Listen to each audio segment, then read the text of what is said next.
Ministerios Ebenecer presenta Tesoros del Ministerio, con el apóstol doctor Sergio Enríquez. Acompáñanos en este interesante tema.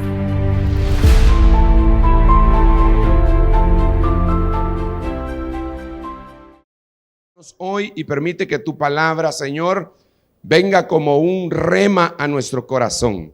Gracias, lo creemos porque tú lo has prometido, Señor, en el nombre de Jesús. Amén y amén. Muy bien. Hemos estado investigando algunas cosas de los matrimonios bíblicos.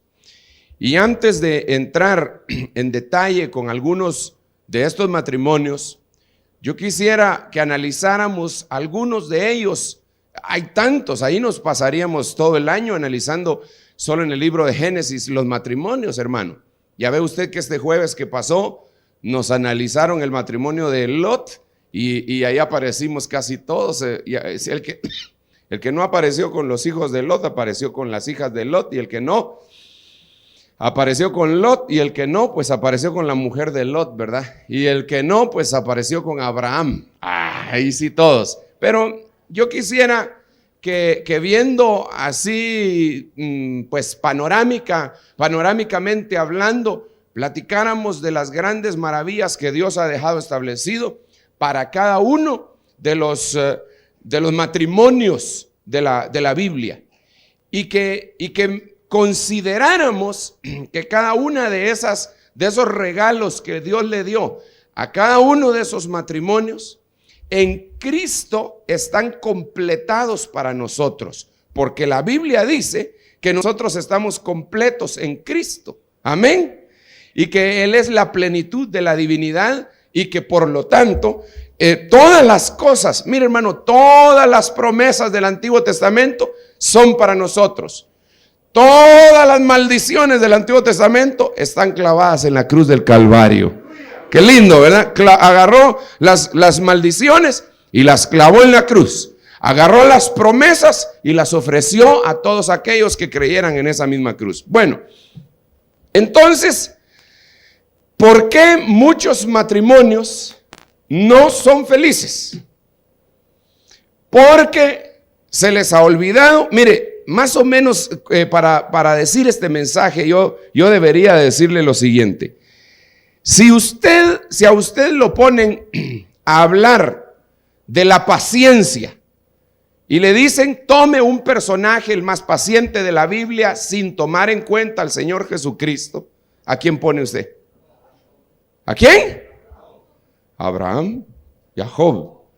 Bueno, yo a Abraham no lo pondría, porque a él lo pondría como el que tenía más fe, pero el que tenía menos paciencia. Porque por eso pegó su ismaelazo. Porque no tuvo paciencia y le quiso echar una manita a Dios, ¿verdad? Entonces, si a usted le dicen el hombre más fuerte de la Biblia, Sansón, ¿verdad? El más ungido, David, ¿verdad? Bueno, y así sucesivamente. Pues en este orden de ideas, nosotros miramos que hay cosas que resaltaron en los matrimonios que están escritos en la Biblia y que podemos ver en ellos un ejemplo para nuestra vida. Adán y Eva, ¿qué le parece a usted que fue lo que le dieron? ¿Cuál sería lo enfático en ellos? ¿Qué le dieron a Adán y Eva, hermano? La bendición, dirá alguien, de no tener suegros. No, pero eso no.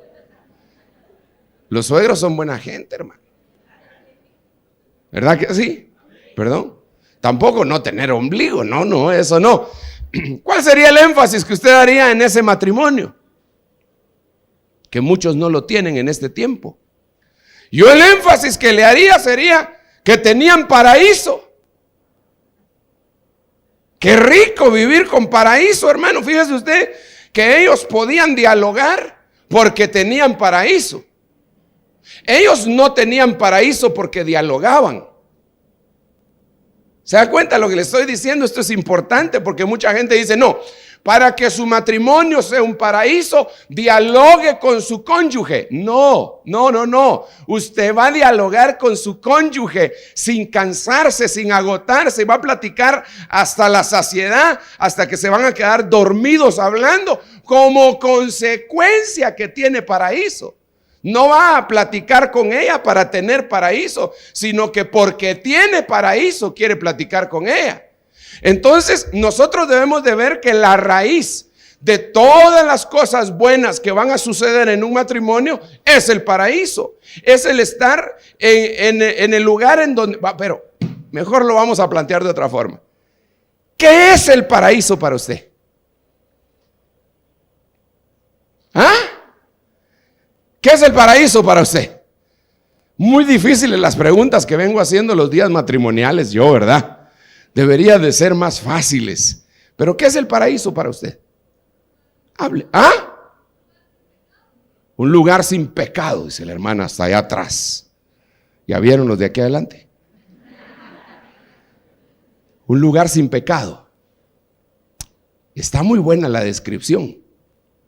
Pero quiere que le diga para mí cuál es el paraíso, porque ya no hay paraíso de ese tipo del que Dios preparó para Adán y Eva.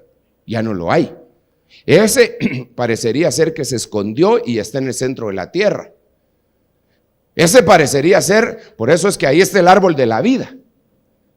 Ahí en el paraíso de Dios está el árbol de la vida. Y todas las almas de los salvos van a dar al paraíso, pero no pueden agarrar del árbol de la vida porque no tienen cuerpo. Por eso los tienen que resucitar, para que tomen del verdadero árbol de la vida. Pero eso es otra cosa, porque eso es teología, eso no es de familia. Ahora, para mí el paraíso, yo no sé, para hermana, allá dice, el paraíso es un lugar sin pecado. Sí, prácticamente es un lugar de obediencia, pero óigame, para facilitar las cosas, paraíso es el lugar en donde Dios quiere que tú estés. En otras palabras, paraíso tuvo Elías cuando Dios le dijo, vete al arroyo de Querit. Ese era su paraíso. Y después le dijo, vete a Sarepta de Sidón, porque ahí hay una viuda que te va a mantener. Ese era su paraíso. Es decir, paraíso es estar en el lugar en donde Dios quiere que uno esté. Ese es paraíso. Entonces, mucha gente en los matrimonios no tiene paraíso porque no está en el lugar que Dios quería que estuviera. Y no se han dado cuenta de eso y no han tenido la oportunidad de pedirle perdón a Dios, porque alguno diría, oh hermano, ese mensaje está muy bueno, porque fíjese que yo tengo problemas con mi esposa y ya me cayó mal. Y ahora usted está diciendo que yo no tengo paraíso porque ese es el lugar en donde yo no debería de estar. Esto quiere decir que usted me está dando permiso para que yo me divorcie y encuentre ahora la verdadera mujer, el alma gemela que Dios me deparó. Mañana que le estoy diciendo eso yo. Yo no estoy diciendo eso. No va a salir usted, el hermano Sergio dijo que se podía, porque como no estábamos seguros y como no era el lugar en donde Dios quería que estuviéramos, entonces muchos de nosotros nos casamos y no nos casamos con la persona, tal vez, que Dios quería que se casaran.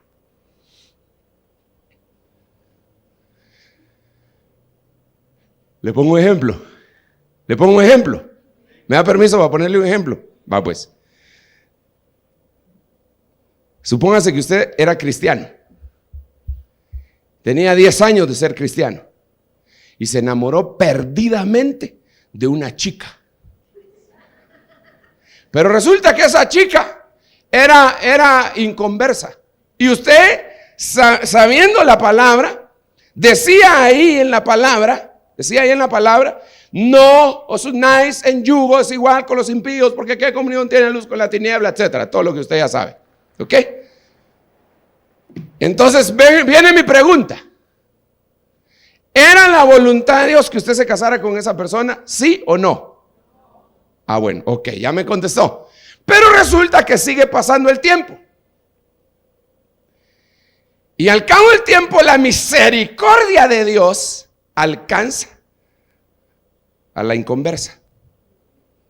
Y ahora vienen a la iglesia de Cristo de Benecer. Los dos son cristianos, pero no se casaron en el orden de Dios. Y como consecuencia, mire lo que le estoy diciendo, hermano. Y como consecuencia de no haberse casado en el orden de Dios, aunque ahora ya están en el orden de Dios, no tienen paraíso. Porque aunque ella conoció al Señor Jesucristo, él cometió una infidelidad con Dios de la cual tiene que arreglarse. Por eso es que muchos matrimonios no tienen paraíso, porque empezaron mal y no se pusieron a cuentas cuando se les abrieron sus ojos espirituales. No pudieron decir, yo cometí un grave error cuando empecé esta empresa tremenda. Yo cometí un error y por eso es que no logro alcanzar paraíso. Porque paraíso es consecuencia de la obediencia a Dios. El paraíso es consecuencia de la obediencia, desde luego que de la misericordia de Dios. Entonces muchos de nosotros tal vez nos casamos no de la manera como Dios quería que nos casaran. ¿Le puedo hacer una pregunta? No, usted no me contestó. ¿Le puedo hacer una pregunta? ¿Me la contesta? Va, pues. Yo quisiera que me la contestara en silencio, solo levantándome la mano. ¿Ok? ¿Cuántos creen que se casaron fuera de la voluntad de Dios? No, que no le dé pena. Mire, se la voy a cambiar, mejor se la voy a cambiar, porque si no van a haber bombazos después. Usted ahora está en la voluntad de Dios, ¿sí o no? Dios le compuso el chapuz malo que usted había hecho. Ahora usted está en la voluntad de Dios. La pregunta es, ¿cuántos se casaron fuera de la voluntad de Dios, aunque ahora Dios los haya compuesto? Esa es la pregunta. Ahora levanten la mano. Ya se animaron más, ¿eh? Así que no mire la doña. Pero cuando llegó a Cristo, el Señor Jesucristo empezó a componer todas las cosas que estaban descompuestas. Y Él empezó a decir, esto hay que ponerlo allá, esto hay que ponerlo allá. Pero usted, aunque es casado, ahora no tiene paraíso. Entonces ahora viene la pregunta del $1,000,000. ¿Cómo hacemos para obtener paraíso? Porque dentro del paraíso, dentro de la obediencia, vamos a señorear. Vamos a señorear, hermano. Dentro del paraíso le dieron oportunidad a Adán y Eva de gobernar de una manera que nosotros ni siquiera nos imaginamos. ¿Cómo hacemos? Número 1, un consejo. Si usted se casó fuera de la voluntad de Dios, ahora debería pedirle perdón al Señor y debería pedirle perdón a su cónyuge. Y decirle, mira, perdona, yo no sabía eso de que no había que robarse a las patojas. Yo te robé a vos porque pues yo no sabía enamorar. ¿A cuántos de ustedes les enseñaron a enamorar, hermanos? A la pura fuerza. Tal vez agarró usted a su amada, ¿verdad? No, le decía ella en un rincón ahí de un lugar. No.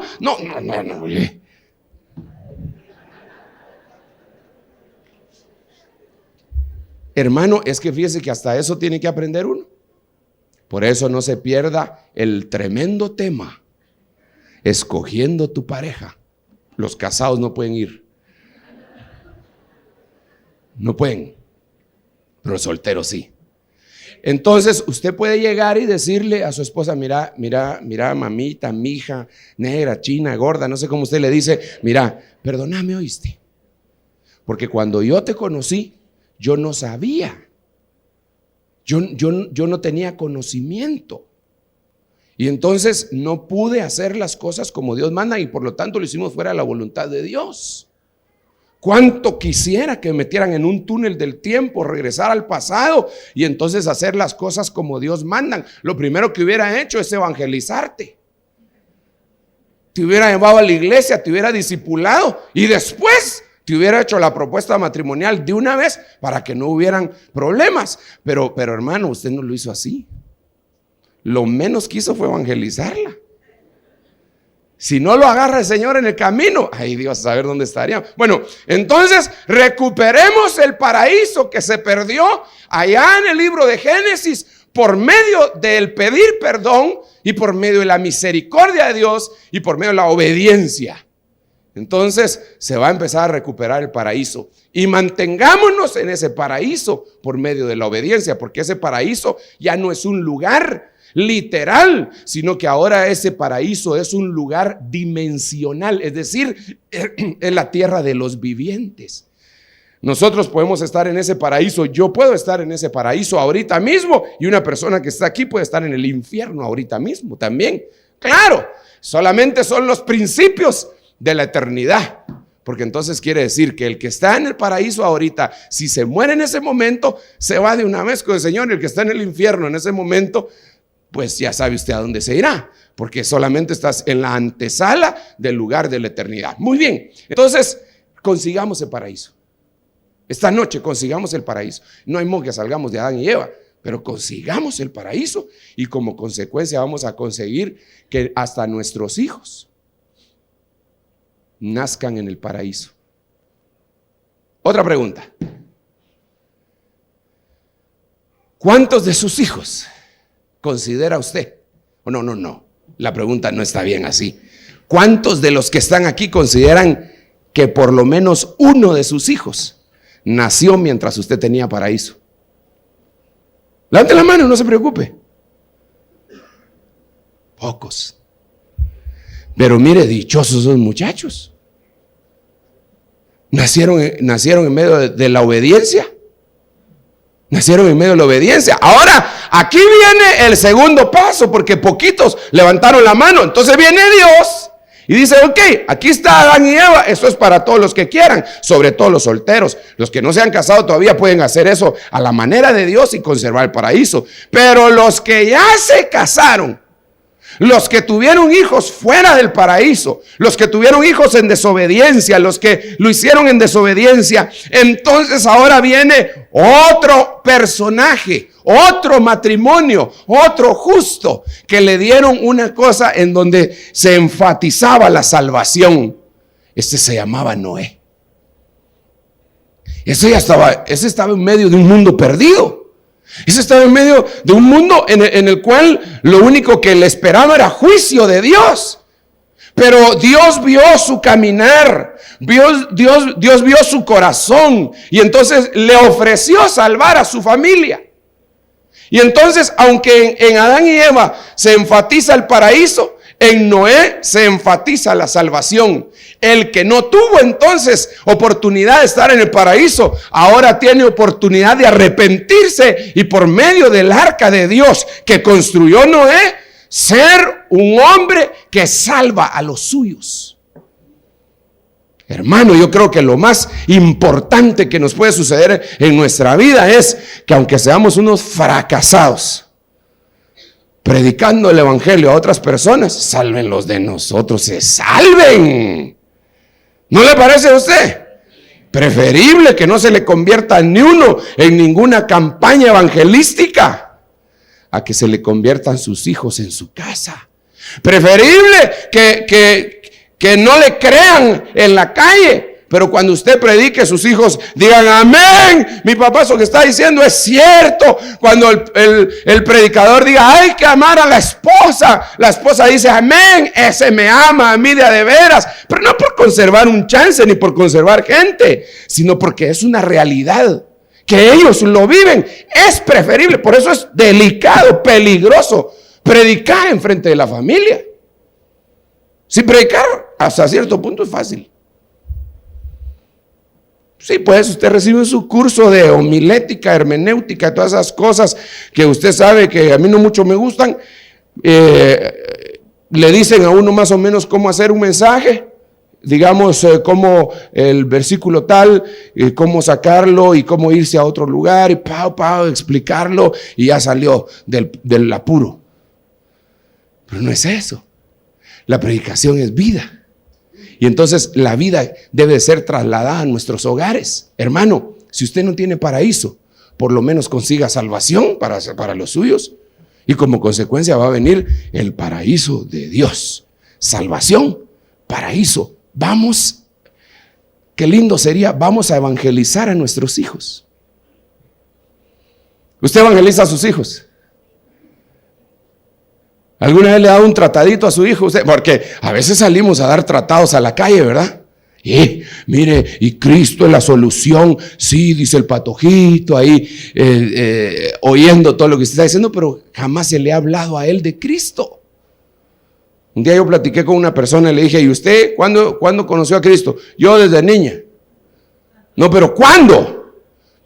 Desde que recuerdo. No, fíjese que nosotros, si conocimos a Cristo, tuvimos que haber tenido un encuentro en determinado momento de nuestra existencia con el Señor Jesús. Y qué lindo si el que nos guió a esa salvación fueron nuestros padres. Qué lindo si éramos como Timoteo. Nadie mejor que los padres pueden guiarlo a uno, si son verdaderos cristianos, a la salvación. Entonces, matrimonio número 1, paraíso, Adán y Eva. Matrimonio número 2, salvación. Y se salvó toda la familia en un arca. Qué tremendo. Y fíjese cómo es de serio eso. Que Noé ha de haber contratado gente que no se salvó. Porque eran siervos asalariados. No se salvaron, eran mistios. Esos no se salvaron. ¿Por qué? Porque ellos no tuvieron la visión. Pero los hijos, después de estar viendo al papá metido en aquel lío, ellos han de haber dicho, mi papá, qué rollo en el que se metió. Renunció al trabajo. Ahí está gastando toda su indemnización, la está gastando en contratar esos carpinteros que le juegan la vuelta. Tiene ya 119 años de estar haciendo el arca y no llueve, pero no desmaya. Yo creo que le voy a creer, empezaron a decir los muchachos, y le creyeron con todo y esposas. No esposas de esas que les ponen así a la gente, no, con todo y esposa, pues. Fíjese qué lindo sería que sus hijos lo empezaran a ver a usted y dijeran, ese es mi papá, ese es mi papá. Cómo le ha llovido desde que se convirtió al evangelio. Y ahí está fiel en la iglesia. Cómo lo critican los hermanos y ahí sigue fiel en la iglesia. ¿Cómo le suceden tantas cosas y no se mueve? Es como una palmera. A mí se me hace que él algo vio. Y es que, hermano, solo el que vio al Señor Jesús, no verlo literalmente, sino que solo el que vio la obra del Señor Jesús en su vida, puede testificar con sus hechos de lo que Dios hizo. Por eso dice el Cantar de los Cantares, atráeme a mí y en pos de ti correremos todos. No se trata de arrear a los hijos, hermano.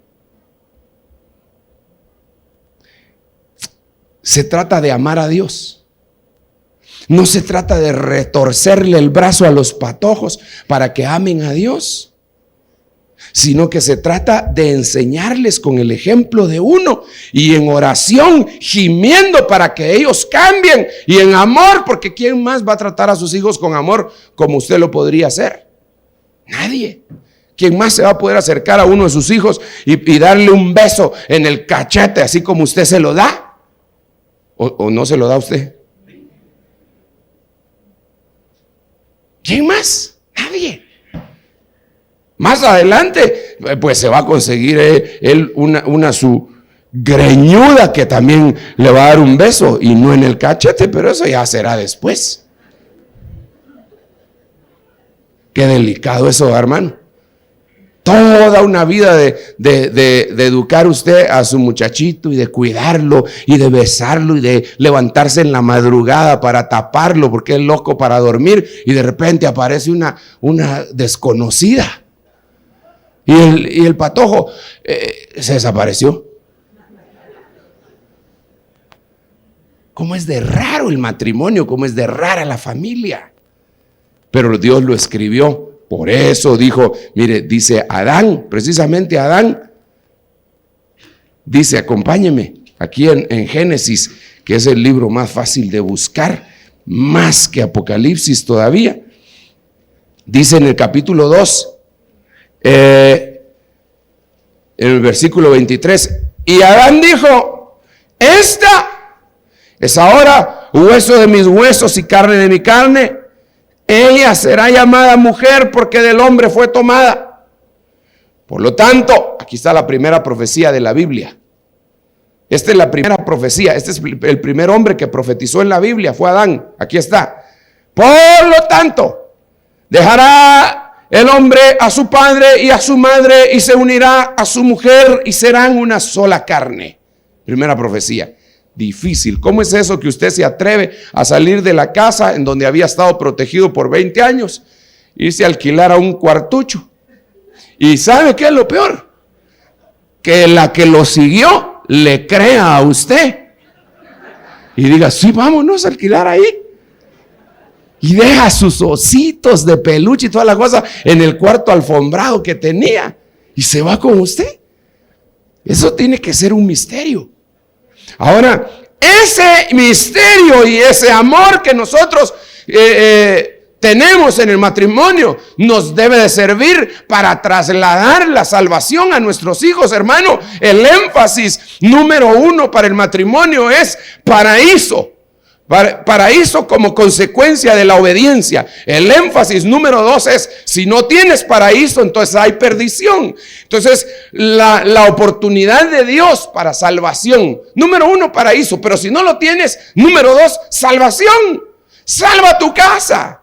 Que tu meta sea salvar a tu esposa. Que tu meta sea trabajar y salvar a tus hijos. Que esa sea tu meta en vez de tener otras metas. ¿Cuánta gente tendrá aquí como tendrá hijos que ya andan viendo por otros lados, hermano? Mire, cuando los muchachos ya crecen,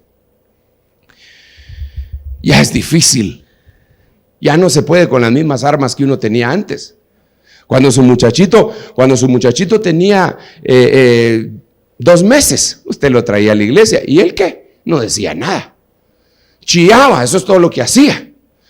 Y empezó a crecer y empezó a venir y empezó a venir y empezó a venir. Pero cuando llegó a 10 años, él empezó a ver que hay un mundo que lo rodea. Llegó a los 15 años y ya se dio cuenta que el mundo que lo rodea también tiene otras cosas que son atractivas. Llegó a los 16, a los 17 años y él ya empezó a pensar que papá es un chocho que no se ha dado cuenta lo que hay allá afuera en el mundo. Y entonces, si papá tiene otras metas, en lugar de salvar a los suyos, a los propios, en vigilarlos, se va a perder su familia, aunque tiene sus otras metas. ¿Cuál es su meta? ¿Cuál es su meta? Hermano, que todos nosotros nos propusiéramos agarrar a nuestros hijos, evangelizarlos y discipularlos y hacerles un seguimiento.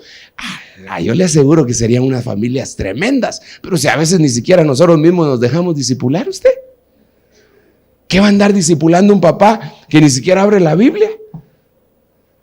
¿Qué le va a andar diciendo a sus hijos cuando el muchachito le pregunta, mira papá, ¿y cómo está esa? ¿Cómo es eso? ¿Cómo es eso que Jesús es Dios, verdad? Sí, mi hijo, Jesús es Dios. Así dicen en la iglesia. Mira, y Dios está en todos lados, ¿verdad? Sí, mi hijo, Dios está en todos lados. Y entonces cuando Jesús murió en la cruz, ¿dónde estaba Dios? ¿O Dios murió? Anda, acostate ya. Ya es muy tarde. Mañana no te vas a levantar temprano. ¿Por qué? Porque Él no escudriña. Porque Él no se disipula. ¿De qué manera le va? Entonces va a llegar con uno de aquellos que usted sabe que usan un bolsón de cuero todos los domingos. Y le va a preguntar a él. Y el otro le va a decir, venite a las clases, a los discipulados que yo te doy. Y ya lo agarró otro. Cuando nos preguntan, vaya, y cuando nos preguntan cosas de otra índole, de índole sexual.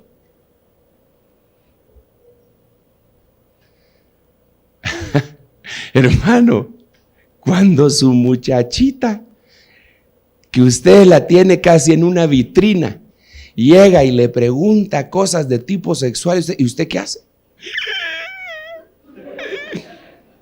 ¿Quién te dijo eso?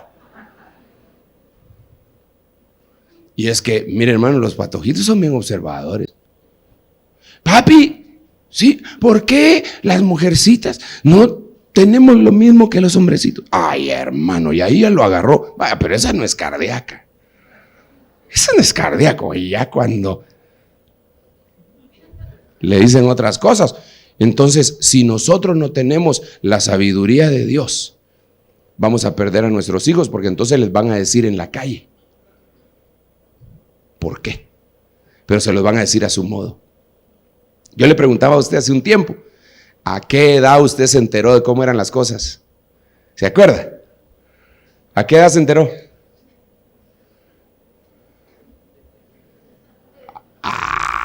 No, usted sabe que le estoy hablando. ¿A qué edad usted se enteró que la cigüeña era el cuento de la abuelita?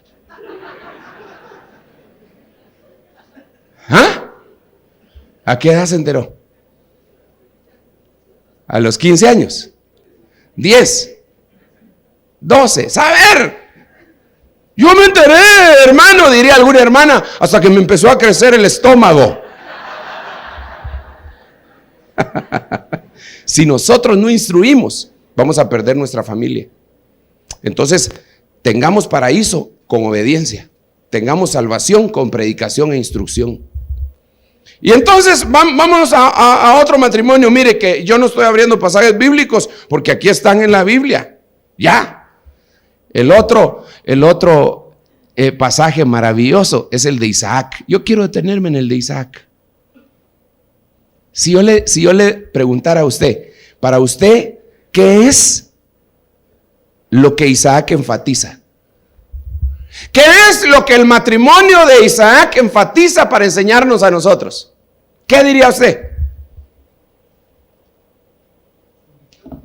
¿Perdón? Su visión.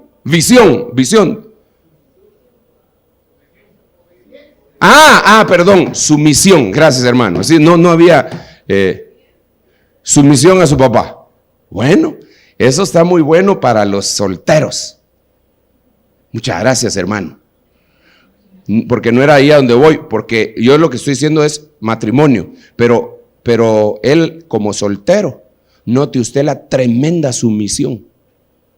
A veces los papás, si nosotros nos damos cuenta de lo que los hijos no se dan cuenta, hermano, le decimos a los patos y los jóvenes que están aquí, oigan, hermano, por favor, ahorita no se hagan los locos. Le dice el papá al muchacho, no, esa amistad no te conviene. ¿Quién se va a casar? ¿Vos o yo? ¿Quién se va a desventurar la vida? ¿Vos o yo? Vaya pues, dice el papá. Cuando el papá ahí debería de ponerse también. Bueno, pues yo me opongo. Mire, hermano, uno se debe de oponer hasta donde se pueda. Ya cuando no se puede, pues ¿qué va a poder hacer uno? ¿No? Pero oponerse con todas las fuerzas de su corazón. Entonces lo que decía, hermano, me parece bien interesante para los solteros, pero para los casados, ya estando casado, ¿qué le llama la atención de Isaac? ¿Qué es lo que enfatiza? Su matrimonio, ¿qué es lo que enfatiza? ¿Ah? Sujeción. Bueno, esto sería prácticamente lo mismo que habíamos dicho hace un momento.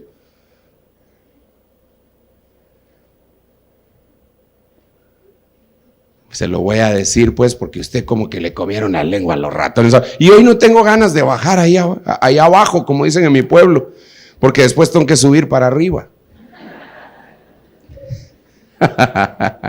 ¿Sabe qué? Dice la Biblia que él tomó a su esposa y la metió en su tienda y se consoló después de la muerte de su mamá, Sara. Entonces, lo que esto enfatiza es la total separación de la casa paterna y materna con su hogar nuevo. De parte de Isaac, se murió la mamá para él. En otras palabras, cuando uno se casa, uno debe de seguir honrando a sus padres, como debe de ser, debe seguirlos honrando, pero no tanto como para que ellos se metan demasiado en el hogar de uno, hermano. No tanto como para que le digan, le pueden dar un consejo si tienen más años que uno, tienen más experiencia que uno, pero no tanto como para que le normen a uno cómo uno debe de corregir a sus hijos e instruirlos. Murió Sara cuando él se casó. Entonces quiere decir desligarse físicamente. Pero la esposa tuvo una cosa bien tremenda. Ahí lo consoló. Lo consoló. No se puso a fastidiarlo. Ah, sí, cómo no, el nene de mamá, ¿verdad? Ahí tiene las fotos. Sí, el hijo de mamita. Sí, ahí está detrás de las naguas de su mamá. Sí, que no lo empezó a molestar. Lo consoló. Dice la Biblia que se consoló Isaac con su esposa. Fue tan linda ella. Hizo su papel tan precioso que hizo que su esposo se consolara y se olvidara, pero sin oponerse. Le dio un paraíso a su esposo, que su esposo, aunque amaba a sus padres, pues poco a poco se fue desligando. No se va a resolver el asunto de que su esposo o su esposa, cada vez que tienen un día de feriado, se arreglan en la mañanita, a las 8 de la mañana ya están arreglados, ¿verdad? ¿A dónde vamos? Donde mi papá. Solo para allá agarra, ¿va? Eso no se va a resolver con bombazos. ¿Sabe cómo se va a resolver eso? Con paraíso. ¿Sabe cómo se va a resolver eso? Con consolación. ¿Sabe cómo se va a resolver eso? Con amor. ¿Sabe cómo se va a resolver eso? Con comprensión. De tal manera que él ya no va, él va a decir, fíjate que me siento extraño cada vez que llego a la casa de mis papás. Fíjate que hasta ya me cayeron mal de que me están diciendo ahí cómo debo de hacer las cosas y hasta me quiere chequear mi chequera, valga la redundancia. ¿Mi papá vos? Sí, ¿verdad tú? No, pues eso no debe ser correcto. Yo pienso que tal vez no es correcto. Ah, pero estuvo orando y ella le proveyó tanta consolación a aquel hombre que él se deleita con ella y que le importa lo demás. Otra pregunta. La noche de las preguntas cardíacas. ¿Usted se deleita con su esposa? Aleluya. ¿Quién fue el que dijo amén? Solo un hermano, Amílcar. ¿Y usted?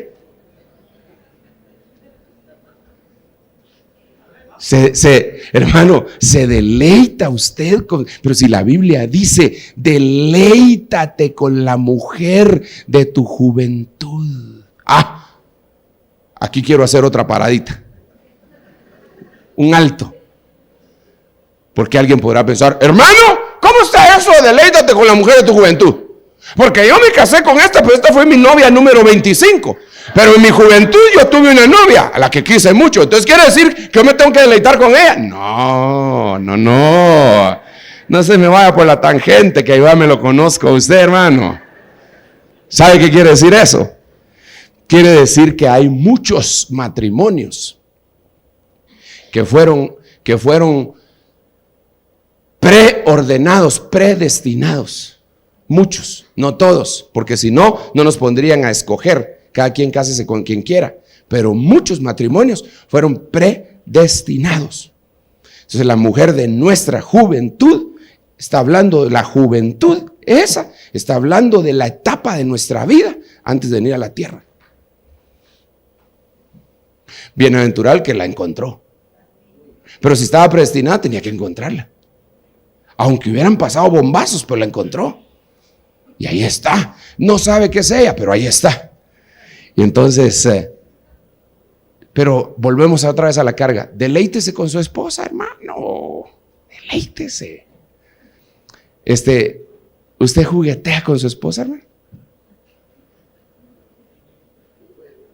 ¿O usted es un cuadrado en su casa?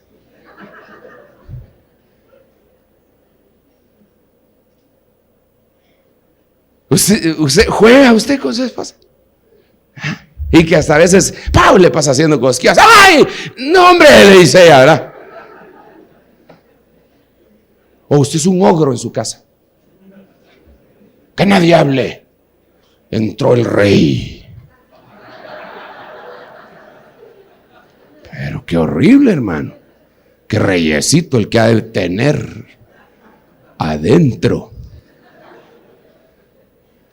Usted juguetea. Mire, hermano, tan maravilloso. Fíjese que Abraham y Sara jugueteaban.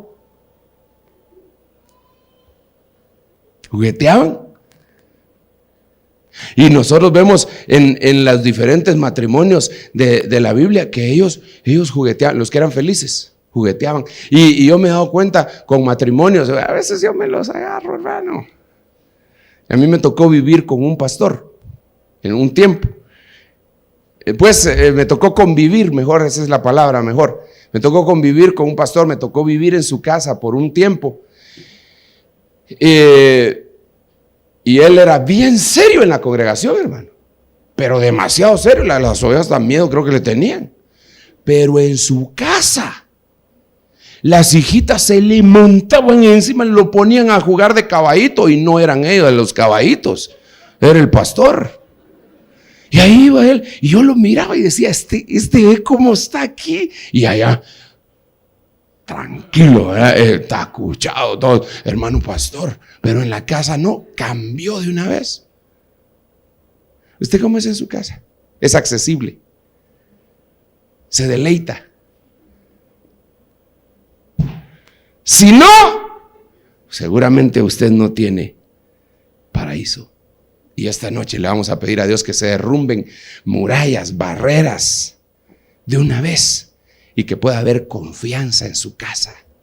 Yo le decía a unos hermanos, me invitaron a dar una plática el sábado. Yo le decía, a veces nosotros cometemos, y lo he platicado con usted, cometemos el error hasta de poner murallas en la forma de trato en nuestra casa.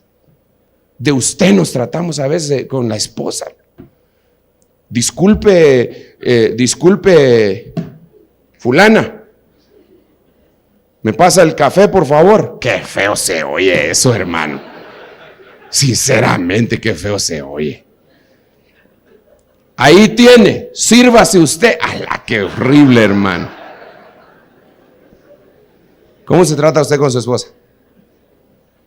De una vez, tutela. Derrumbe todas esas cosas que no tienen más objetivo que levantar un muro entre ustedes dos. Téngale confianza, tutela.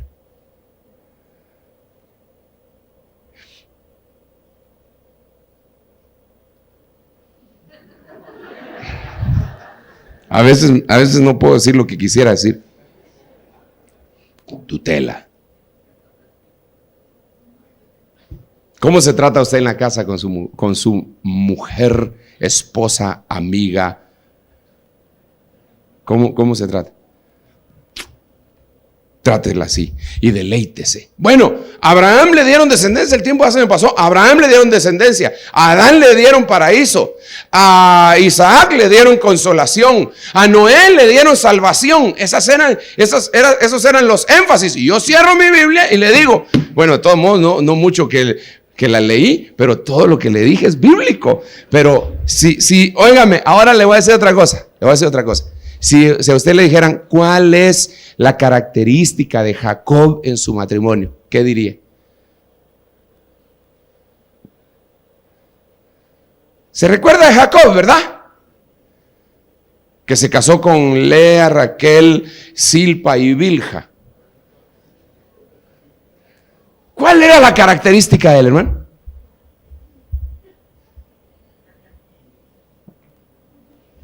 ¿Ah? Amor, comunión, perseverancia. ¿Quién más? Bingo. Mire, hermano, eran dos cosas: amor y trabajo. Porque trabajó 7 años por Lea, 7 por Raquel y 6 por las ovejas. Pero la realidad es que él no trabajó. Mire, la realidad es que él dio sus 7 años de trabajo, pero le dieron otra. Pero él había trabajado 7 por la que amaba. Y le parecieron pocos porque la amaba, dice la Biblia. Y después trabajó otros 7 para pagar por la que amaba. Es que le dieron gato por liebre, o cómo es la cosa, algo así. Le dieron a la que no era, por el dinero que él ya había dado. Y cuando él llegó a alegar, le dijo Labán: no se aceptan devoluciones, la garantía ya está vencida. Y él ya no pudo hacer nada. Entonces le dijo: bueno, pues está bien, me quedo con ella, pero yo la que quiero es la otra, así que yo voy a pagar por ella. Ahorita te la doy, solo termina la semana de fiesta de esta, te doy a la otra, esta te la voy a dar al crédito. Sí, es que la primera la pagó al contado, la pagó por anticipado. Entonces se la dieron, le dieron otra, la otra se la dieron al crédito. Pero al final de cuentas él trabajó 14 años por una mujer. Ahora, aquí viene la cosa, por eso decía amor. Una cosa, amor, pero otra cosa, trabajo. Hay gente que dice que ama en su casa, pero no trabaja. Entonces es peor que un infiel porque no le provee a los suyos. Si ama, trabaje. Si ama, provea. Si ama, salga a ganarse los centavos que le van a dar la oportunidad a usted de darle las cosas a la que ama. Pero a la que ama, es que ese es otro lío. Ese es otro lío. Que hay mucha gente que trabaja y gana bien, pero le da sus centavos a la que no ama, sino que a la que lo obliga.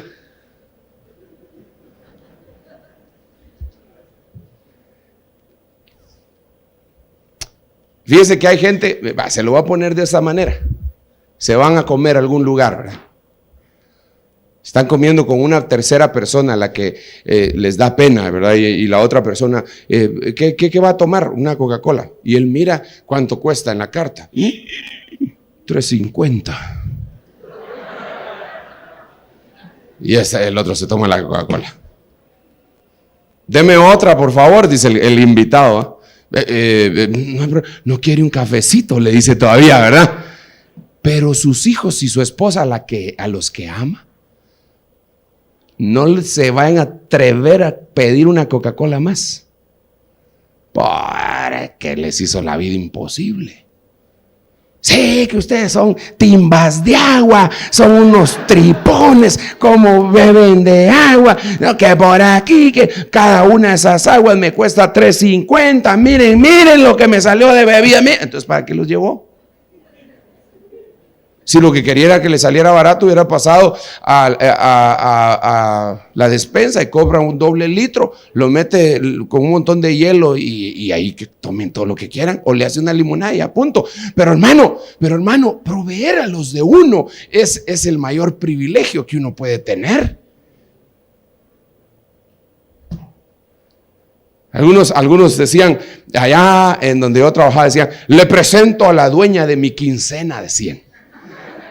Pero algunos lo decían por molestar y otros lo decían con gusto. La dueña de mi quincena, esta es la que se gasta mi pisto.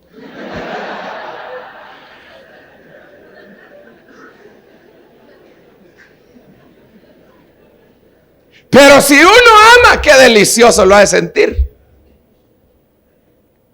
¿verdad? Amén, dice usted. ¿Qué cara pone usted cuando llegan las cuentas de la tarjeta de crédito? ¿Y a dónde fuiste este mes? No, pues yo aquí, pues tenía que comprar un par de medias y nunca me das para eso.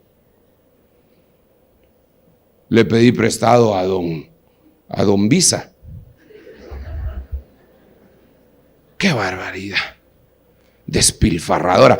Pero hermano, sinceramente, el proveer es un deleite. Y este hombre trabajó por amor. Por amor. Claro que algunos se aprovechan, ¿verdad? Pero ese ya será problema de ellos. Dios habrá de hacer la cosa. Trabajemos.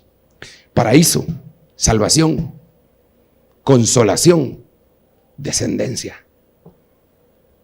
Y pidámosle a Dios estas 5 cosas para nuestros hogares. ¿Cuánto les gustarían estas 5 cosas para su hogar?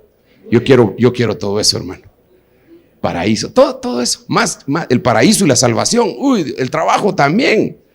Sí, pues, o usted es el negrito del batey. Porque el único que no le gusta el trabajo es el negrito del batey. Para él el trabajo es un enemigo, dice. Pero nosotros no.